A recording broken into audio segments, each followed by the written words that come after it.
Check now. Good evening, everybody. Rabbi Singer checking in. March 6th today. I'm going to talk about the anti-Semitism we're seeing in Congress, and it's being normalized. I find it very frightening. This is how it's always started every time there's been, God forbid, Jewish tragedy. When there's Jewish tragedy opposed to other tragedy, sort of people are mentioning, homophobic comments and misogynistic comments. Not that those are appropriate. When there's Jewish tragedy, Jews have been trodden upon throughout history, and when it's happened, they've been God forbid, slaughtered. Why don't people remember that? I think the young people don't really have a sense of that. I'm even thinking, it's making me think even Candace Owens, who I wanted to be able to really endorse as a person, one of her comments. And it's very interesting. She did, address the issue, but she didn't, she didn't do it in a way that made me whole. It made me think that maybe young people don't have lost sight of what's happened in the last 60 or 70 years and throughout history, and their sense of history of the last 2 or 3 years of that. Anyway, Candace has, amazing qualities, and like to, I had her on hero status. I was ready to follow her anywhere, but she said something that really hurt me. She didn't make me whole. She did address the issue, but certain representative of Congress is now continuing to make, over and over again, these type of comments, supporting ISIS, supporting terrorists, raising money for terrorists. And she's been clear. But now the party isn't rebuking her with a strength that I'd like to see. And the young, Tlaib's also an ISIS supporter, flies the ISIS flag, so it would seem. And now OSC is trying to switch the issue, saying, about misogynistic comments or homophobic comments. It's different. No group should be oppressed, but it's a very different thing. I have not seen, large groups of women getting slaughtered, a large group of gay people getting slaughtered. Not that they should. And no one should be oppressed, but we have to have a sense of history here. And the Jews that support this party, it's like, the most vexing part of the whole thing. Anyway, and you can see from the fingers they point what they're likely up to. AOC is, angling for finances, and now she's in trouble with finances. The candidate, whose name I don't even want to mention, is alleging dual loyalty. She most likely has a dual loyalty. I don't know who she's really true to, and she's not afraid. She's from a war-torn place. You think she's going to kowtow? It's not going to happen. You're going to have to stand up to her. These people that. It blows me away that there's this possibility that there's that many progressives out there that think you can reach, first of all, that think the terrorists aren't going to chop their heads off. Not that I say they scare anybody, but they're just taking advantage of you. And two, that they think peace can be reached in this hippie lovey-dovey kind of way. Peace is reached through strength. If you come with the hippie lovey-dovey, the people who want the resources will come and take your resources and chop you up. Torah mentions, if you have a guest in your house, you have to honor them, but you also have to suspect them. Both.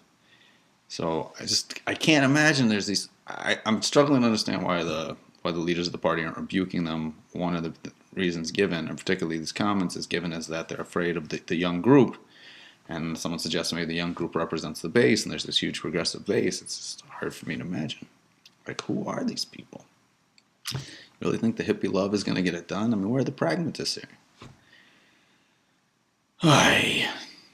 Anyway, now they're playing chicken stuff and won't host a debate on Fox News. And it seems to me they set that up. They've been angling at that for days.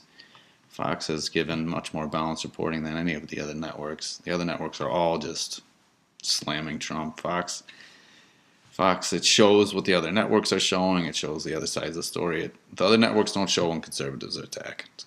Fox will show when conservatives are attacked. They showed the Smollett hoax before everyone knew it was a hoax, although people say they knew it was a hoax.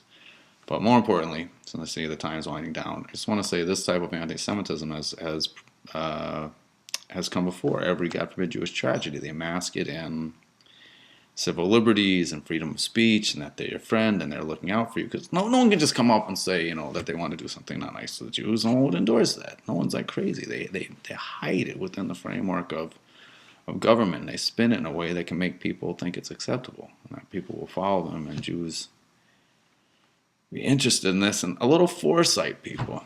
And those babies as one other topic, the babies in the cages that you don't want to see, change the law. When a person's arrested, would you rather the kid went to jail with the parents? Is that what you prefer? If the law were stronger, the people wouldn't send their children this way. The girls wouldn't get raped. The people wouldn't be getting murdered by the illegals. The kids in the cages are on you guys. We need stronger border security. And I hope they'll rebuke Omar. And it really, really concerns me what I'm seeing here with the acceptance coming in and anti-Semitism being normalized. And a little for no, I understand you don't want to see the kid in the cage. I get that. You know what I mean? But the way out of that is to have a strong security so that people won't try to come up and use their kids as bait to get through and these type of things. And it's pretty obvious to me. The Dems are responsible for that. They're angling today, asking Nielsen about does she know the psychology of what happens to the kid? Well, what about the angel moms? What about that psychology? Now, that's a permanent. That's a much different level of separation. I would say permanent. But it's much different. God should open their eyes, open their hearts. They don't even believe in who follows these people. I can't understand how anyone could believe in them. And hopefully this is just a sign from God to push enough people over to the right that the left will finally just fall apart, expose themselves. Very concerned. But yeah, if you show a strong front and you still choose peace, then you can have peace through respect. You show throw money at Iran and beg and pray. And if you give a bully what he wants, does he relent? He doesn't relent. You have to be strong. You have to stand up to the bully. And right now the left is the bully. Trying to, bully your thoughts, bully your speech. If you don't say like they do, they want to run you over. And who's afraid of these young three? I don't get it.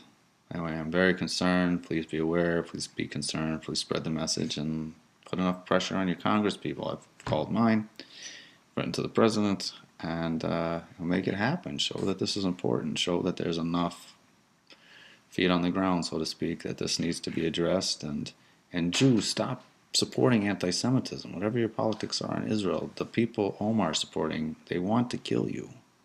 And they say it openly. Do not support them. And I'm very upset, very perturbed. Went a little too long. And everyone should have a good night.